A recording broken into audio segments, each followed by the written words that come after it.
Going through the airport has become time-consuming, you might say. A little frustrating Those long security lines, of course, you have to remember to take your bag of things out, take off your shoes, take off the belt, don't forget the watch.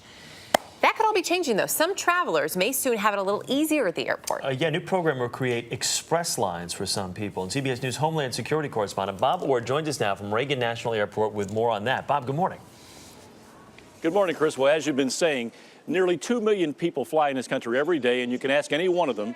Checkpoints can be a hassle. But now the TSA is testing a new idea aimed at improving security and reducing those hassles. The TSA wants to streamline airport checkpoints by permitting certain frequent travelers to go through less rigorous screening. That will allow the TSA then to focus on the passengers it knows least about. The vast majority of people pose no threat to civil aviation, and so how can we identify those people before they get to the airport, before the checkpoint, and then when they get there to expedite that by then allowing us to focus more on the unknowns. In exchange for providing TSA with some additional personal and travel information, certain pre-screened passengers will be eligible to go through special expedited security lanes. They'll still have to go through metal detectors, but may be able to keep their shoes on and leave their laptops in their carry-ons. Beginning this fall, selected frequent flyers boarding Delta Airlines in Atlanta and Detroit and American Airlines in Miami and Dallas will be invited to participate, as will U.S. citizens who've already passed background checks by Customs and Border Protection.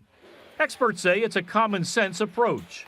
It is going to create an environment where it is risk-based and intelligence-driven rather than just the random processes that you're going through right now.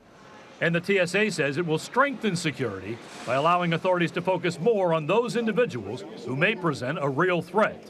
If we're looking for a needle in a haystack, let's separate the knowns out of that and then have a smaller stack to look at.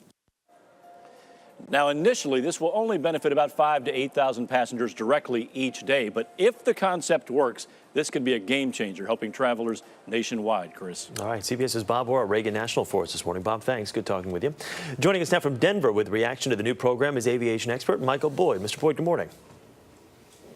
Good morning. So you got over 600 million people traveling each year here in the U.S. This program sounds pretty good. Will it effectively make travel easier, do you think? No, it's one of the most dangerous things I've ever heard of. Number one, it's not going to reduce the time you go through security, but more importantly, hear what they just said. It'll give them time to focus on the untrusted travelers, which means if you don't go through a government background check, you are going to be untrusted. That's what they just said. And the whole idea, you're going to have to go through the same security either way. But what really scares me is you're not going to be a trusted person unless you go through a government background check. That's scary. Well, let me ask you this. You're an expert, and you think that this is obviously such a horrible decision. Why would they decide on something like this if there is so much margin for error out there? Because the TSA is not a professionally managed organization. The problem with it is we have politics involved. We have go and show. The other day they announced they found a bag with 13 knives in it. I'm not impressed.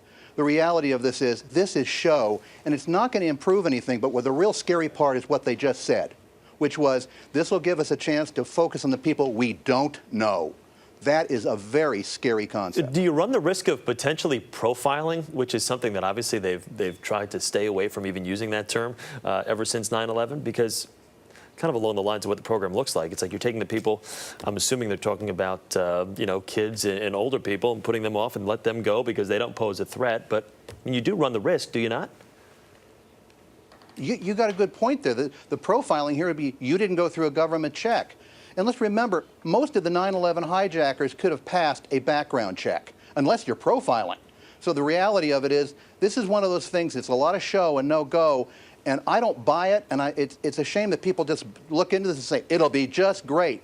The reality is look beneath the surface, because it's not an improvement in security, and we do have major security issues. And the timing seems a little bit odd, coming off a week where you have a report that says there's been 25,000 breaches since 9/11 alone. But let me ask you this. You're an expert, so what would you do to make things more secure, a little bit more safe, yet efficient for passengers? Do you have any ideas that you would pose? Oh, absolutely. We have to have professional security. The people in the blue shirts that go through our stuff, they're great people, but at the top, we don't have people who are anticipating security threats. 9/11 was not a passenger screening failure, it was a total security failure. We have to have a security system other than the TSA, which isn't working, that anticipates threats, has mitigation programs, and looks ahead and thinks like a terrorist.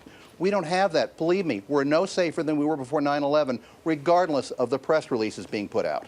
All right. Mr. Boyd, thanks so much for taking the time. Good to talk with you this morning.